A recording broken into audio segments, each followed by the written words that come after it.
Yes. Good morning sir.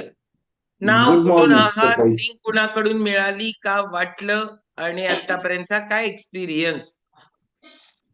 मी आहे मिरजेहून शशिकांत घारगे.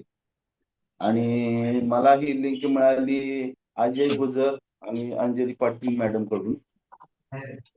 आणि मी join होऊन सर्वसाधारण एक हार्डली 10 दिवस झाले असतील. हम्म. तुमची ते कोल्हापूरची मिटिंग केल्यानंतर जॉईन झालोय. आणि आज माझं वजन 90 पासून 5 किलो एक्झॅक्ट कमी झालेलं आहे. किती दिवसात? हार्डली 8 ते 10 दिवस. ओ भारी. काय केलं सगळ्याच तेरा लोकांनी? तारीख तुमचं फ्री चेकअप केलं मी त्यावेळेला. 13 तारखेला माझं वजन होतं 94.900 आणि आज माझं वजन आहे 89.500. ओके. भारी भारी. आणि सर, वजनामुळे काय प्रॉब्लेम होते? काय नाही होत मला. आणि शुगर पण आहे. शुगर त्यावेळेला मी चेक केली सर्वसाधारण 259 होती. म्हणजे प्रसाद सरांनी बघितल्यात. आणि आजची शुगर काल मी चेक केलं 189 आहे. ओके. 189 आहे. आणि असा काय त्रास नाही आणि हलकं पण वाटतंय. आणि तुम्ही लोकांनी सांगितलं तसं मी फॉलोअप केलंय. हम्म. आणि तर काय ते म्हणजे स्वतःविषयीच तुम्ही बेटर सगळेजण सांगताय त्यात मी समाधानी आहे. हे विशेष म्हणजे म्हणजे आहे बाबा मला मोकळा. आणि आम्ही सुद्धा मला आता मी टार्गेट केलंय 10-15 किलो. आता मी आता 20-25 वर जाणार आहे. किती वजन किलो कमी कमी करणार एकूण आहे. टोटल करायचंय तुम्हाला? मला तर आता तर अपेक्षा वाटल्यात. मी 80 सांगितलं तुम्हाला मागच्या याला. आता 70 करायचं मला बस. येस. कॉन्फिडन्स आला आतापर्यंत. शशिकांत सर, वेट लॉस साठी 90-95 ज्या वेळेला जातं त्यावेळेला व्यक्ती प्रयत्न काही ना काही करत असते बर का. म्हणजे ती काय तसंच बसलेली नसते. तुम्ही याच्या आधी काय प्रयत्न केले होते वेट लॉस साठी, डायबिटीस साठी?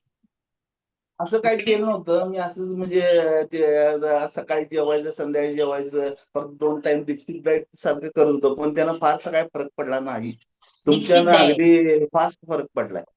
आणि पोटाला मला उपाशी बसल्यासारखं वाटत नाही. आहे हेल्दी असल्यासारखं आहे. हा, म्हणजे पोट भरल्याचं फिलिंग आहेच ना, आहे खरंच आहे. आहे आहे म्हणून म्हणलं. आणि कारण डलपणा आपण येत नाही, फ्रेशनेस पण आहे. शुगरचा पण जाणवत नाही. पूर्वी कसं जरा थकवा जाणवायचा, आता थकवा कमी झालाय. ओके. एकदम म्हणजे बारीक. तुमचा 87चा रिझल्ट माझ्यासाठी बेटर आहे. आणि मी लोकांना पण सजेशन करीन इथून पुढं. तुम्ही बाबा 87ला जरा जॉईन होऊन बघा, समाधान घ्या, सांगेन मी. ओके. ओके. नाही सर, कसं असतं माहितीये का, आपण प्रयत्न केल्याशिवाय आपल्यावर तर रिझल्ट येतच नाही. एक. दुसरं, हं. प्रयत्न प्रत्येक व्यक्ती करत असते पण कुठेतरी मिसिंग असतं. आणि त्याच्यामुळे तो पाहिजे तो रिझल्ट आला नाही की मग लोकांना वाटतं मी एवढं करायला लागलोय आणि अजून काही होत नाही. पण तुम्ही प्रॉपर करायला लागल्यामुळं एवढ्या फास्ट रिझल्ट आहे. रिझल्ट मध्ये कसं असतं, शरीर पाणी पकडून राहतं आणि त्याचं वजन फटाफट उतरतं. पण इथनं पुढं तुम्ही जे टार्गेट घ्यायला लागलाय अजून 20-25, एकदम भारी. कारण टार्गेट कायम मोठं पाहिजे. आपण अचीव्ह तर करायचंच आहे. आपल्या आयडियल वेट साठी जेवढं पाहिजे तेवढंच, म्हणजे आयडियल हाईट साठी बॉडीला जेवढं आयडियल वेट पाहिजे आहे ना, तेवढंच करायचं आहे हं. आपल्याला. ते 2 किलो कमी, 2 किलो जादा चालू शकेल, पण उगीच जादा पण कमी नाही. नाही आणि नाही नाही, 100. आयडियल मध्ये हा. हा. शशिकांत सर, डायबिटीसची औषधं घ्यायला किती वर्षापासून झालं चालू केलंय? काय म्हणला? डायबिटीसची औषधं, डायबिटीस किती वर्षापासून आहे? डायबिटीस मला 2009 पासून आहे. ओके. म्हणजे तरी झालं की 16 वर्ष, 15-16 वर्ष. होय होय. ओके. किती औषधं चालू आहेत? आता मला टॅबलेट्स बघा सर्वसाधारण एक बीपीची, 3 शुगरच्या, 4 तर सध्या चालू आहेत. हा, म्हणजे 3 डायबिटीसच्या. 3 डायबिटीजचे आहेत, 1 बीपीचे आहे. ओके. आणि ते ओके. सकाळ संध्याकाळ. हा. तुम्हाला वाटायला लागले गॅरंटी आपलं डायबिटीस पण कंट्रोल होणार, रिव्हर्स होणार? नाही मला आता खात्री आहे. मी काल सरांना पण बोलतोय, तुम्हाला पण बोलतोय. मला गॅरंटी आहे. होणार येस. कमी. आणि काय 100% विषय नाही. होणार. कारण कालचे बघितले 100% ना, होणार. 88 होणार, युनिट होणार. जर बंद होत असतील, एवढ्या गोळ्या जर बंद होत असतील, तर आपलं का नाही होणार? काय शंभर हां, टक्के तेच म्हणतोय काहीच नाही. हां. येस, होऊ शकतं. कारण ऑन पेपर रिझल्ट आणि ऑन पेपरच करा. कारण कसं असतं माहितीये का, इथं काही योगीच अंगार लावला आणि बरं होतंय असं नाहीये. फक्त श्रद्धेनं नाहीये, सायंटिफिकली आपण आपल्यावर काम करतोय म्हणूनही बरं होतंय. नाहीतर खूप लोक सांगतात इथं जाऊन आलं देवाला तर असं होतंय, तिथं जाऊन आलं तर तसं होतंय. तसं शतायुषीचं नाहीये. इथं तुम्ही जे कराल ते अगदी शरीराचं सायन्स जे आहे ते समजून घेऊन जेव्हा आपण करतो त्या वेळेलाच द बेस्ट रिझल्ट येतोय. जोरदार क्लॅपिंग शशिकांत सर, लगे रहो, मस्त पैकी रिझल्ट येईल. चल ओके, जोरदार क्लॅप थँक्यू. करू आपण शशिकांत सरांसाठी. आणि आता आपण जाणार आहोत ऑलवेज. तरी आम्ही म्हटलं एवढ्या दिवस झालं सुषमाताईंचा हात कसा अचानक वर नाहीये. हा शशिकांत सर काय बोलायचं अजून? नाही नाही नाही, आता झालं. येस. हा सुषमाताई, गुड मॉर्निंग. गुड मॉर्निंग ताई, सुप्रभात. सुप्रभात. शेवटी कदाच माझ्या नोकरीची खूप धावपळ चालू आहे. त्यामुळे कदाचित म्हणजे चाललेला आहे. मी सकाळी म्हणजे पटकन लवकर जॉईन करत नाहीये आणि त्याच्यामुळे राहतंय. तरी सुद्धा माझं काही शतायुषीची कनेक्शन काही संपलेलं नाहीये. एक छान काहीतरी एक विषय सुचला होता. मग तो बोलावा असं वाटलं. ऍक्च्युली ते हा कविता म्हणजे माझ्या आयुष्यातला एक अनुभवच असतोय. मी 87 मध्ये जेव्हा जॉईन झाली तेव्हा मी माझ्या वजन कमी करायसाठी जॉईन झालेली होती. मला चालायचं मुश्किल होतं, नोकरी टिकवायची कशी हे माझ्या मनामध्ये होतं. आणि स्वतःच एवढं असताना सगळं आपण करतोय ही मानसिकता इतकी खराब होती त्यावेळेला की काय करावं काय नाही. आणि 87 मिळाली, मला योग्य जीवनशैली कळाली आणि मी माझे खूप काही जे चॅलेंजेस होते, माझं वजन कमी झालं, माझे गुडघे छान झाले, माझं नी ऑपरेशन म्हणजे मला गुडघे रिप्लेसमेंट सांगितले होते ते माझं गेलं, माझी बीपीची गोळी बंद झाली. मला किडनी स्टोनचा त्रास 2000 सालापासून होता. तो 2000 सालापासून जो 2024 मध्ये मी जॉईन केल्यावर आज तागायत मला किडनी स्टोन माहित नाहीये. मला सगळी जण म्हणायचे यार हिरे माणिक घेऊनच फिरताय. हे माझे हिरे माणिक 87 मध्ये आल्यावर चोरीला गेले आणि त्याचा मला खूप आनंद आहे. एक छोटीशी कविता सांगते जे म्हणजे मुलांचं आपण जेव्हा संगोपन करत असतोय आणि काय काय चुका होतात, कसं कसं होतंय. आणि हे एक मी छोटासा व्हिडिओ जेव्हा बघत होते ना तेव्हा त्याच्यावरून मला सुचलंय. सांगते ताई. बोला बोला. क्या भूल हुई कभी सोचा है हमारी परवरिश में, कभी सोच कर देखो। हम छोटे थे तो हमारी ख्वाहिशें कम पूरी होती थी, आजकल तो मुंह से निकला और ख्वाहिश पूरी। अंधेरे में ही उठना और अंधेरा होते ही सोना, ना देर तक जगना ना देर तक सोना, ना यहाँ वहां भटकना। शरीर तंदुरुस्त रखने के लिए कुछ करना पड़ता था क्या? पैदल चलो, पानी की बाल्टी उठाओ, घर के काम में हाथ बटाओ, माँ बाप के साथ बाहर जाओ और दुनियादारी सीखो। आजकल देर तक सो देर तक जागो, दिन भर बैठे रहो टीवी मोबाइल के संग। कहीं भी जाना है मम्मी पापा का स्कूटर या गाड़ी, स्कूल के लिए रिक्शा बस, चलना तो जैसे भूल ही गए। ऑनलाइन सब्जी फल राशन कपड़े जो चाहो, कहाँ से सीखेंगे बच्चे दुनियादारी। ना सुनने की आदत नहीं, कैसे सीखेंगे समझदारी। कुछ पाने के लिए कुछ खोना है जरूरी, अपने स्वार्थ से भी ऊपर है रिश्तेदारी। आजकल जमाना है भाग दौड़ का, नंबर 1 बनने का, फिर उसके लिए चाहे जो पड़े करना। हम भी हम भी बच्चों के संग भाग रहे वरना बच्चे पीछे रह जाएंगे, उनका भविष्य है संवारना। क्या ये सोच है जरूरी? जरा सोचो। बच्चों का बचपन है उछलना कूदना मन मुराद खेलना, पढ़ाई के साथ उनको जरूरी है आपके सपनों की बजाय साथ की। मन से प्यार की ज्यादा पैसे की कम जरूरत है, उनके साथ खेलो हंसो बाहर जाओ, उनको रिश्तेदारी निभाना सिखाओ। बड़ों का आदर औरतों का सम्मान, प्यार दोनों तरफ से होता है, हाथ दोनों तरफ से मिले तो ताली बजती है। आज हम हाथ बढ़ाएंगे, बच्चे खुद भी खुद हाथ पकड़ेंगे। ना बुढ़ापे में लाठी की जरूरत पड़ेगी, ना बच्चों को बाहर प्यार ढूंढने की जरूरत। घर में ही सब कुछ मिल जाएगा। स्वस्थ सुंदर भारत से, स्वस्थ सुंदर परिवार से हमारा भारत मुस्कुराएगा. आणि हे काम शतायुषी करत आहे याचा मला खूप आनंद आहे. येस, थँक्यू बारी थँक्यू. आरोग्य विभागात काम करतायत त्याच्याशी रिलेटेडच कविता केली की नाही? असं वेगवेगळ्या कविता करतायत सारखं सारखं, एकदम पॉवरफुल. ओके, चलो. आता खूप दिवस झालं मला सुजाता कोठावळेंच्याकडे जाऊ वाटायला लागलंय, कारण एक्सपिरियन्स खूप चांगला आहे. रोज प्राणायामामध्ये लावलं की सुजाता मॅडमचं नाव येतेच येते, आणि त्याच्यामुळं जाऊ आपण. मला अरुणा उतेकर ताईंच्या सुनबाईकडे पण लय निवांत बसल्या.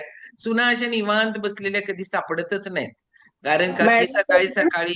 हा, कविता व्हॉट्सअपला पाठवायला सांगा. ओके, पाठवा पाठवा कविता व्हॉट्सअपला. आणि असं वाटायला लागलंय अरुणा उत्तेकर ताईंच्याकडे जायचं, सुजाता कोठावळेंच्याकडे जायचं. दोघींचा पण एक्सपिरियन्स पॉवरफुल. ही ह्या मुली ना लवकर काम करतायत स्वतःवर. ओके, सुमित सर, पहिला अरुणाताईंच्या सुनबाईकडे जाऊया. दोघी सासवा सुना ते भारी बसल्यात. ओके, सकाळी सकाळी आज सुट्टी असणार आहे. हो, आज सुट्टी आणि माझा वाढदिवस पण आहे. अरे, मग कसं ओळखलं मी? अरे भारी. येस, चल, जोरदार. मी तुझं नाव विसरून गेले. माझ्या अनुश्री, अनुश्री. अनुश्री. अनुश्री, जोरदार क्लॅपिंग करू आपण अनुश्री उत्तेकर साठी. मस्त पैकी एक्सपिरियन्स. म्हणजे मी आधीच म्हटलं ना, वाढदिवसाच्या पहिल्यांदा हार्दिक हार्दिक शुभेच्छा अनुश्री. धन्यवाद हॅपी ताई, बर्थडे धन्यवाद अनुश्री. ताई. गाणं Happy येतं birthday. म्हणा, गाणं मस्त पैकी. सगळ्यांना संस्कृत माहिती नाही. ओके. वाढदिवसाच्या खूप खूप शुभेच्छा अनुश्री. खूप शुभेच्छा. Happy birthday. शुभेच्छा. Happy birthday. अयि प्रिय सखे जन्मदिनमिदम्, अयि प्रिय सखे शन्तनोतु ते सर्वदा मुदम्, प्रार्थयामहे भवशतायुषी, प्रार्थयामहे भवशतायुषी, ईश्वर सदा त्वांच रक्षतु, पुण्यकर्मणा कीर्तिमर्जय, पुण्यकर्मणा कीर्तिमर्जय, जीवनन्तवा भवतु सार्थकम्, भवतु सार्थकम्, भवतु सार्थकम्. Thank you thank you. अनुश्री, मला हे ऐकायचं होतं गाणं माझ्या वाढदिवसाला. अनुश्री, नुसतं इच्छा व्यक्त करा. कारण तुम्ही इच्छा व्यक्त केलं की आज इच्छा होती ना आपला एक्सपिरियन्स द्यावा. बरोबर, हो. माझ्या लक्षात आलंय. दुसरं की आज आहे ना, सांगितले ना प्रतीक्षाताई जरा संस्कृत म्हणा म्हणून, मग भारी वाटलं की नाही? त्यामुळं हो. शतायुषी हा कल्पवृक्ष आहे. काय पाहिजे ते मिळेल. हेल्थ पाहिजे, बेस्ट मिळेल. हॅपीनेस पाहिजे, बेस्ट मिळेल. वेल्थ पाहिजे, तीही मिळेल. Yes Anushree, continue. नाव, कुठून आहात, लिंक कुणाकडून, आणि कितवा वाढदिवस? हा, माझं नाव अनुश्री जरा नीट बस ना, अर्धी दिसतेस. जरा असं जरा सरळ. पाठीमाग. येस, दिसत नाहीयेस. येस येस, बरोबर. आता मस्त, आता परफेक्ट. माझं नाव अनुश्री रुपेश हुतेकर आणि आईनी आधी चालू केलेलं होतं, तर त्यांनी मागे लागून लागून माझ्याकडून चालू करून घेतलं. माझा हा 35वा वाढदिवस आहे. आणि मला आधी ऍसिडिटीचा खूप प्रॉब्लेम होता आणि वेट पण भरपूर, म्हणजे 79 kg झालेलं होतं. सॉरी, 69 kg झालेलं होतं. आणि मग असं झालं की आता 70 नाही गाठायची आहे, म्हणून मग म्हटलं बघू काय म्हणतात ते. आणि शेट्टे सर आलेले होते हेल्थ टॉकला आमच्या घरी. तर पहिले ना ह्याच्यावर झोपेवर आणि जेवणावर काम केलं, आणि नंतर मग जून मध्ये मॅरेथॉन मध्ये भाग घेतला.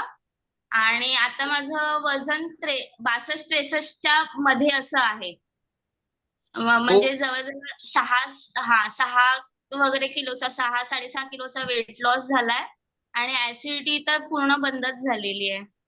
आणि हे बघा डबल चीन वगैरे सगळं गेलं आणि आता तर म्हणजे पहिले डबल एक्सेल वगैरे असे कपडे लागायचे, आता लार्ज साईजचे कपडे लागतायत. तर एकदम मस्त मस्त वाटते कारण का खूप वेगवेगळे कपडे पण घालायला मिळतात. सगळे म्हणतात की काय मस्त बारीक झालीयस वगैरे. ओके. हा छान कसं वाटतंय. छान वाटतंय. स्किन कशी झाल्या? मस्त मस्त झाले. हा. आणि म्हणजे सगळं म्हणजे डोकेदुखीचा पण होता त्रास ना त्या ऍसिडिटीमुळे, तो पण म्हणजे आता फार क्वचित होतं.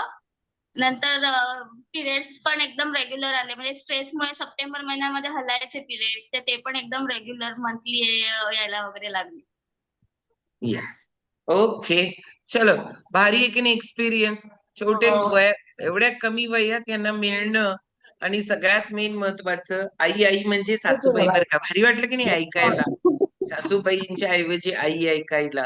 आणि छानपैकी करवून घेतलं. जरी सांगितलं, कितीतरी जणांना सांगितलं जाते पण सगळेच करतात का नाही.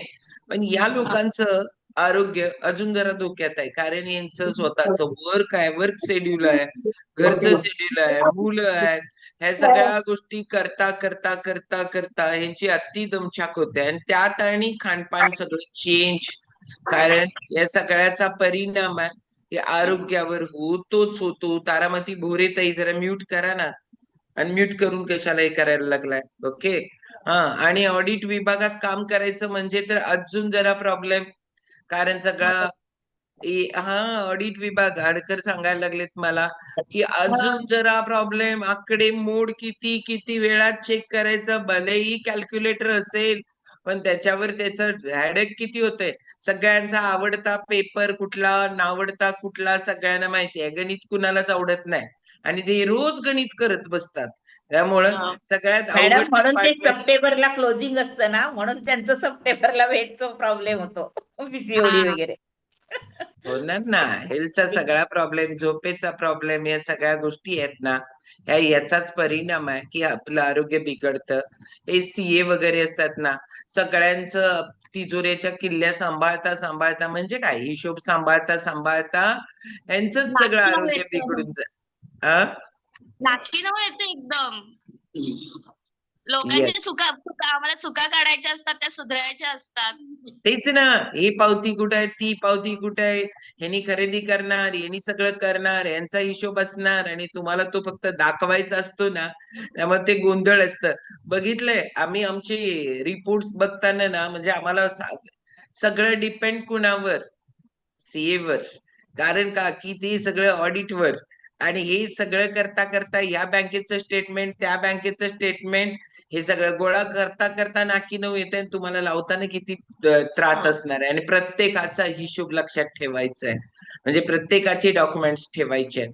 आणि एंडच्या दिवसापर्यंत सर्वसामान्य माणूस पे करत नाही, लवकर लवकर करून घेत नाही. त्यामध्ये खूप खूप मोठा स्ट्रेस आहे या लोकांच्यावर आणि त्याच्यामुळे त्यांची स्वतःची हेल्थ होते कोलॅप्स. ओके. चलो, जोरदार क्लॅपिंग करू आपण अनुश्रीसाठी. आणि आता आपण जाणार आहोत आजचा आपला टॉपिक बोधकथा. खूप छान बोधकथा वैद्यताई सांगतायत. वैद्यताई योग पंडित आहेत, योग रत्न आहेत, नॅचरोपॅथिस्ट आहेत, संस्कृत रत्न आहेत, आयुर्वेद रत्न आहेत. 40+ वर्ष स्वतःची साधना आहे, दुसऱ्यांसाठी काम करतायत. एवढी मोठी साधना आहे आणि ती एवढी मोठी साधना आपल्याला ऐकायला भेटते, त्यांचं सानिध्य भेटतंय, त्यांचं आतापर्यंतचा एक्सपिरियन्स भेटतोय. हे खूप भाग्यवान आहे आपण सगळेजण. एकदा शाबासकी घ्या स्वतःला. कारण मी तुम्हाला सांगू का, एवढ्या जवळनं आम्ही त्यांना अनुभवलंय आणि त्यांच्याकडूनच सगळं शिकलोय आम्ही, जे शिकलोय ते. आणि त्याच्यामुळं खूप प्राऊड फील आहे की एवढा मोठा एक्सपिरियन्स, एवढे क्वालिफिकेशन्स, आणि नुसता क्वालिफिकेशन नाही आहे, ते दुसऱ्यांच्याकडून करवून घेणं. म्हणजे वनिता चोपडे त्यांनी सांगितलं ना, बोलता येत नव्हतं, तोतडं होतं, ते शुद्ध झालं. वाणी शुद्ध, संस्कृत उच्चार. त्याच्यामुळं एवढा क्लास एक्सपिरियन्स आहे त्यांचा. आणि आता आपण जाणार आहोत त्यांच्याकडं, वैद्यताईंच्याकडं. उद्याचा टॉपिक सगळ्यांनी लक्षात ठेवा, उद्याचा टॉपिक आहे डॉक्टर निहाताईंचा बंधत्व, आणि हा मोठा चॅलेंज आहे, खूप मोठा चॅलेंज आहे. खूप लोकांपर्यंत लिंक पोचवू, एक तरी व्यक्तीला उद्याला आपण जॉईन करू, हा संकल्प करा सगळेजण. ओके, जाऊ वैद्यताईंच्याकडे, जोरदार क्लॅप करणार आहोत. हरिओम. कंटिन्यू. सुमित सर म्यूट टाका. अनम्यूट करा वैशाली ताई. हा, हा. हरिओम, नमस्कार सगळ्यांना. खूप छान आता सुषमाताईंची कविता पण ऐकायला मिळाली आपल्याला. कोणी हिंदी असेल तर त्यांना नक्कीच आनंद झालेला असेल की हिंदी मधली कविता होती, त्यामुळे बरचसं काही काय चाललंय ते त्यांना समजलं. आणि खूप छान छान प्रत्येकाचा अनुभव, ही केवढी छोटीशी छान बोलली आता, म्हणजे छानपैकी स्वतःवर काम करते. आपल्याला ना मनातून म्हणजे आपल्या शरीरामध्ये आत्मा आहे म्हणून आपण आहोत, आणि त्या आत्मा ना इतका शुद्ध आहे, इतका शुद्ध आहे की आपल्याला तो सतत शुद्ध अशी एक प्रेरणा, आंतरिक प्रेरणा देत असतो. मग निरनिराळ्या गोष्टीत असेल, हे चुकतंय, हे बरोबर आहे, असं जे काय आहे, म्हणजे कुणाकुणाला ते ऐकत नाही कोणी, की अरे कशाला ते, एक मन असं म्हणतंय, एक मन तसं म्हणतंय, पण नको, आपण असंच करूया, आपल्याला गरज आहे, अशा प्रकारचा विचार, चुकीचा विचार मनामध्ये येतो, त्याच्यावर निर्णय होतो, बुद्धी निर्णय घेते आणि मग ते चुकीची गोष्ट घडते. पण मग चांगली गोष्ट घडली तर काय, म्हणजे त्या इन्स्टिंक्टचं, त्या अंतःप्रेरणेचा आदर केला आपण तर. तशी ही गोष्ट आहे की रजनी म्हणून होती, आणि ऑफिस मधून परतताना तिने भाजी बाजारच्या बाजूला गाडी थांबवायला ड्रायव्हरला सांगितलं, आणि उतरून ते भाजीपाला घ्यायला निघाले. तर तिला फार ताजी तवानी भाजी घ्यायला आवडायचं, आपल्याला सगळ्यांनाच आवडतं, पण ती जशी कलेक्टर झाली, जिल्हाधिकारी झाली, दर दिवशी वेळ काही तिला मिळत नव्हता भाजी पाला खरेदी करायला. जमेल तेव्हा ती घ्यायला नक्कीच जायची. तर त्या दिवशी ती गेली भाजीच्या दुकानावर, आणि 8-10 वर्षाची गोड चेहऱ्याची मुलगी बसली होती. भाजी घेऊन झाली, आणि रजनीने त्या भाजीवाल्या मुलीला पैसे दिले. तेवढ्यात तिचा फोन वाजला. तिने बोलत बोलतच आपल्या गाडीकडे निघाली फोन घेत. तेवढ्यात तिचा गाडीजवळ काही वेळ बोलली, फोन ठेवल्यावर आता बसायला लागली गाडीत, तेवढ्यात मागून कोणीतरी तिला स्पर्श करतंय असं तिला जाणवलं. चमकून तिने वळून पाहिलं, तर भाजीवाली मुलगीच उभी होती आता, जिच्याकडनं भाजी घेतली. ती म्हणाली, काय झालं अगं, तुला तर मी पैसे दिले ना. तर ती काही बोलली नाही. तिने पर्स पुढे केली आणि म्हणाली, आपली ही पर्स ना माझ्या दुकानातच राहिली होती. रजनीने आपली पर्स हातात घेतली, बघितलं पर्स मधले सगळे पैसे, वस्तू बरोबर जागेवरच होत्या. रजनीला त्या मुलीच्या प्रामाणिकपणाचं खूप कौतुक वाटलं. ती म्हणाली, धन्यवाद बेटा, तुझं नाव काय आहे? ती म्हणाली, अश्विनी. तेवढ्यात पुन्हा हिचा फोन वाजला, आणि ती बोलता बोलता गाडीत बसून निघून गेली. मुलीने गाडीला जाताना बघून ती आपल्या भाजीच्या दुकानाकडे परत निघाली. रात्री जेवण झाल्यावर जेव्हा रजनी झोपायच्या तयारीत होती, तिला अचानक त्या भाजीवाल्या मुलीची आठवण झाली, आणि तिला स्वतःचाच भूतकाळ आठवायला लागला.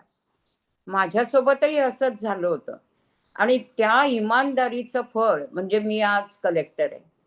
घडलेली घटना तिच्या डोळ्यांसमोर अगदी स्पष्ट दिसायला लागली. अंदाजे 20 वर्षापूर्वीची ही गोष्ट. ती शाळा सुटली, आणि शाळा सुटल्यावर घरी जात होती, तेव्हा तिला रस्त्यावर पैशांनी भरलेलं एक पाकिट पडलेलं दिसलं. तिने ते पाकिट उचलून पाहिलं, तर नोटांनी गच्च भरलेलं पाकिट होतं. थोडा वेळ ती घाबरली. तसंच तिला गुरुजींनी शाळेत शिकवलेलं इमानदारीचं फळ, प्रामाणिकपणाचं फळ खूप गोड असतं हे आठवलं, आणि म्हणून ते पाकिट तिथेच टाकून द्यावं असं तिला वाटलं. काय करावे काय नाही या विचारात आजूबाजूला बघितलं, तर जवळच रस्त्याच्या बाजूला एक व्यक्ती आपल्या कारला टेकून फोनवर बोलत होता. रजनीला वाटलं, हे पाकिट नक्की त्या माणसाचंच आहे, म्हणून ती त्याच्या जवळ गेली, आणि काका काका म्हणत त्या माणसाचं लक्ष तिने आपल्याकडे वेधून घेतलं. तर तो माणूस ह्या मुलीने आता आपल्या काय फोनवरच्या बोलण्यात अडथळा आणलाय म्हणून थोडा रागातच बोलला, काय आहे? त्यावर रजनीने पाकिट दाखवत म्हणाली, काका हे पाकिट तुमचं आहे का? तो एकदम चमकला आणि आपल्या खिशाला हात लावायला लागला. हो हो, हे तर माझंच पाकिट आहे बेटा, तुला कुठे सापडलं? त्या तिकडे पडलेलं होतं. तिने त्या जागेकडे बोट दाखवलं. लगेच त्या माणसाने आपलं पाकिट उघडून पाहिलं. सगळं व्यवस्थितपणे पाहून ते खिशात ठेवलं. तेवढ्यात मागून गाडी आली आणि हॉर्न वाजवला. तर तो आपली गाडी बाजूला करण्यासाठी गाडीत बसला आणि रजनी आपल्या रस्त्याला लागली. चालता चालता रजनी खूप आनंदी होती. आपल्या इमानदारीचा तिला अभिमान वाटत होता. तिला वाटत होतं की केव्हा मी घरी पोहोचते आणि आईला सगळा छान हा प्रकार सांगते की मी किती छान काम केलं. रजनी घरी पोहोचली. आई आई हाक मारायला लागली. अगदी उत्सुकता होती तिला सांगायची. तिची आई पोळ्या करत बसली होती. शाळेचं दप्तर बाजूला फेकलं आणि ती धावत धावत आईजवळ गेली आणि सगळा प्रकार आनंदाने सांगितला. तिला वाटलं आई तिला शाबासकी देणार, पण आईचं पोळ्या करणं सोडून ती आई उभी झाली आणि रजनीचा हात पकडला आणि त्या लाटण्यानेच तिला मारायला लागली. कार्टे, घरी खायला काही नाहीये आणि तुने हातातली लक्ष्मी फेकून दिली. गरज काय होती तुला ते पाकिट परत करायची? रोडावरून उचलून सरळ आपल्या दप्तरात टाकायचं, मुकाट्याने घरी यायचं. तुला कोणी काही बोलू शकलं नसतं. असं बोलत आणि रजनीला मारत होती. रजनी जोर जोरात रडत होती. आईला नको ना मारू आई, नको ना मारू आई, अशा विनवण्या करत होती. आईच्या हातातल्या बांगड्या फुटल्या. तेव्हाच रजनीची कुठे सुटका झाली. काही वेळातच तिचे बाबा घरी आले. बाबा घरी आल्यावर पण तेही दारू पिऊन आले होते. त्यामुळे त्यांनी विचारलं काय झालं. तर रजनीने काही सांगण्याच्या आधीच आईने सगळा प्रसंग एका श्वासात नवऱ्याला सांगितला. रजनीला वाटलं बाबा तरी नक्की आता सहानुभूती दाखवतील, पण तिच्या बाबांनी तर तिच्याच जवळ पडलेल्या दप्तरातली पट्टी काढली आणि तिला मारायला सुरुवात केली. रजनीला मारणं चालूच होतं. तेवढ्यात तिचा लहान भाऊ एका कोपऱ्यात थरथर कापत रडत होता. जणू काही त्याला इमानदारी दाखवल्यावर काय होतं याचा धडाच त्याचे आई बाबा देत होते. रजनीला मारून थकले बाबा तेव्हा ते दारूच्या नशेत बडबडत बसले. मार खाऊन थकलेली रजनी जेवण न करता तशीच झोपून गेली. दुसऱ्या दिवशी तिने घडलेला प्रसंग आपल्या शाळेतल्या मैत्रिणींना सांगितला. तिच्यासारख्याच त्या मैत्रिणी झोपडपट्टीमध्ये राहणाऱ्या, त्यांनी रजनीलाच दोषी ठरवलं. घ्यायलाच पाहिजे होतं तू ते. 3 दिवसांनी संध्याकाळी रजनी आपल्या झोपडीमध्ये अभ्यास करत होती तेव्हा बाहेर गाडी थांबल्याचा आवाज आला. पाठोपाठ दारावर टकटक ऐकू आली. तिची आई दार उघडलं तिने आणि बाहेर गेली. रजनी बाहेर ये, हे बघ कोण आले. घाबरता घाबरता रजनी बाहेर आली. समोर एका महागड्या कार जवळ एक माणूस उभा होता. होय, तोच तो माणूस ज्याला तिने ते पाकिट उचलून दिलं होतं. तिला पाहून तो हसला. हीच ती मुलगी. तो रजनीच्या आईला म्हणाला, पोरी, त्या दिवशी तुझे आभार मानायचे, तुला बक्षीस द्यायचं राहून गेलं ग. बोल, काय पाहिजे तुला? रजनीला काही कळेनासं झालं. एकदम ती भांबावली आणि भांबावल्यासारखं फक्त बघत राहिली. काय बक्षीस मागायचं तिला काही कळेना. तेवढ्यात तिच्या कानावर शब्द पडले, आईस्क्रीम. आणि मग ती लगेच बोलली, आईस्क्रीम? हो, मला आईस्क्रीम पाहिजे. रजनीच्या आधी तिचा बाहेर आलेला भाऊच आनंदाने ओरडला. रजनीनेही मध्ये मान डोलवली आणि त्यावर पर्सवाले काका म्हणाले, तर चला मग बसा गाडीत. त्या महागड्या गाडीत बसायच्या कल्पनेनेच दोघं जणांना इतका उत्साह वाटला आणि पटकन ते गाडीत जाऊन बसले. रजनीच्या आईने असमाधानाने त्यांच्याकडे पाहिलं आणि मनातच ती बोलायला लागली, काय ही, या माणसाने तिला आईस्क्रीम ऐवजी 500,000 रुपये बक्षीस म्हणून दिले असते, संसार चालवायला काही मदत तरी झाली असती, पण हिने फक्त आईस्क्रीम मागितलं. एवढं मारलं त्या दिवशी तरी काही तिला बुद्धी आली नाही.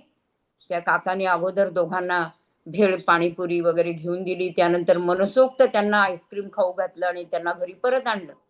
ते जेव्हा घरी परत आले तेव्हा रजनीचे बाबा घरात बसलेले होते. एका तुटलेल्या खुर्चीवर ते काका बसले आणि म्हणाले, आपली मुलगी खूप इनामदार आहे हा, आणि चांगली हुशार आहे. आता गाडीत बसल्या बसल्या मी तिला काही प्रश्न विचारले, खूप छान उत्तरं दिली या मुलीने. मला तर असं वाटतंय ना की तिचं नाव तुम्ही एखाद्या चांगल्या शाळेत घालावं. साहेब, आम्ही बांधकामावर मजुरी करणारी माणसं, आम्हाला कसं जमणार आहे? रजनीचे बाबा हात जोडत म्हणाले, तुम्ही काही काळजी करू नका. रजनीच्या शिक्षणाची जबाबदारी माझी. सगळा खर्च मी करणार, मात्र तिला इथं नाही ठेवता येणार. तिला आपण वसतिगृहात ठेवू आणि त्याचाही खर्च मीच करणार. इमानदारीचं हे फळ. रजनीच्या बाबाला वाटलं, याला खाणारं, चला आपलं खाणारं एक तोंड तरी कमी होणार आहे. म्हणून ते म्हणाले, आम्हाला तर आनंद होतोय, पोरीचं भलं होतंय. त्या काकानी रजनीला सरकारी शाळेमधून काढलं आणि मोठ्या शाळेत टाकलं.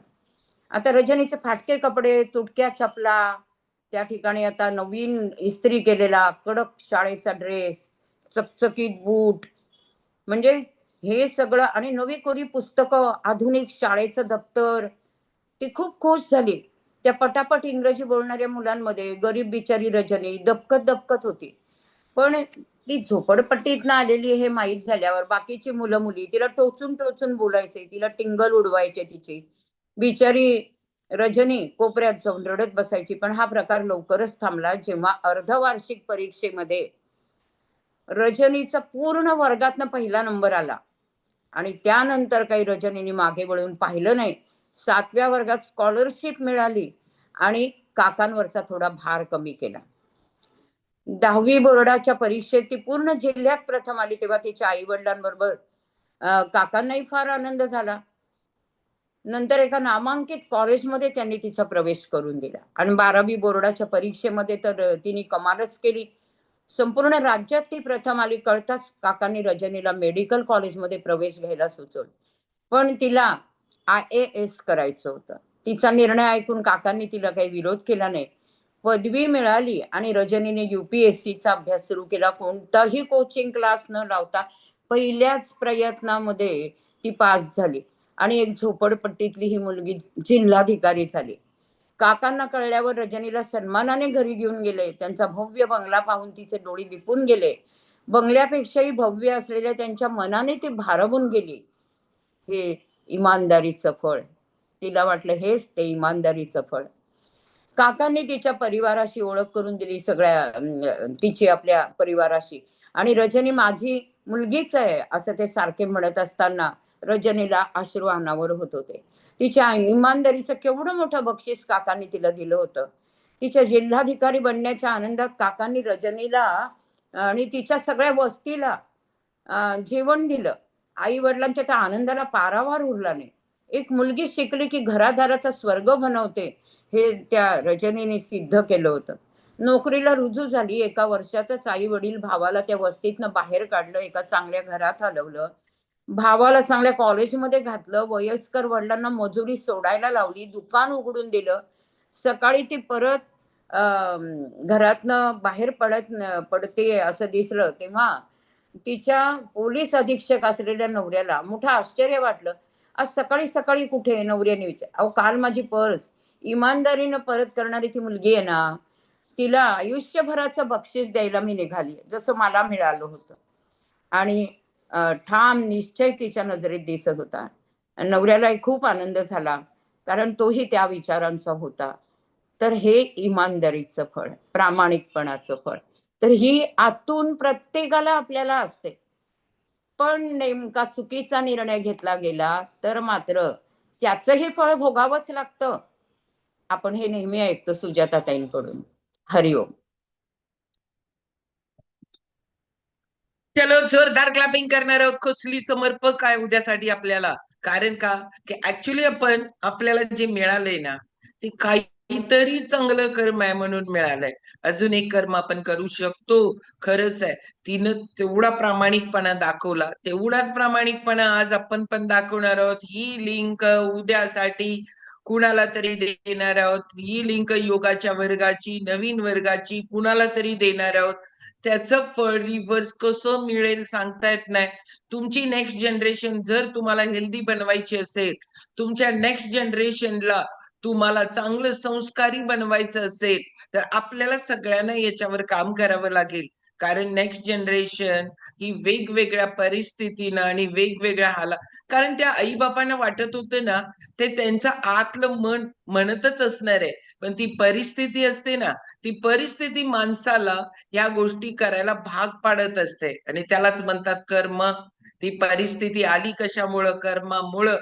आणि त्याच्यामुळे आपल्याला मात्र खूप भारी वातावरण आहे, खूप चांगलं आहे. नेक्स्ट साठी आपण या सगळ्या गोष्टी करणार आहोत. आज तुम्हाला वाटेल याची गरज नाहीये, खूप गरज आहे चांगले विचार ऐकण्याची. एवढी भारी बोधकता. आता आपण काय लहान आहे का? नाही ना. आपल्याला काय वाटतं? आपल्याला बोधकतेची गरज नाहीये? 100% आहे. हे संस्कार आहेत ना, हे आयुष्यभर आपल्याला होत राहायला पाहिजे. कारण का की एक चांगलं कर्माचं साकल्य आपल्या बरोबर यायला पाहिजे. ह्याच बोधकथांमुळे छोटे छोटे बदल आपल्यामध्ये होत आहेत. आज दिवसभर तुम्हाला असं वाटत राहील की करायला पाहिजे, आपण पण खूप लोकांना मदत करायला पाहिजे.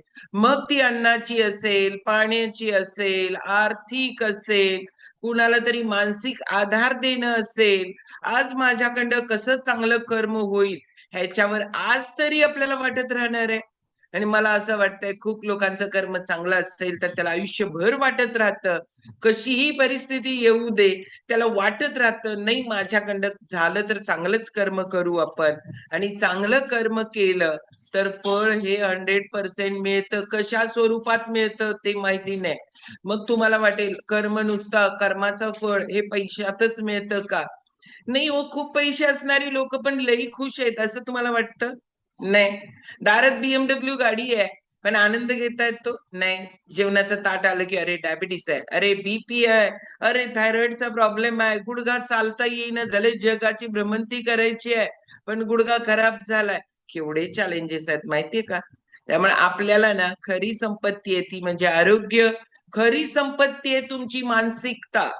कशीही परिस्थिती असू दे त्याच्यामध्ये तुम्हाला खुश राहायला शिकवतं ते म्हणजे तुमची मानसिकता.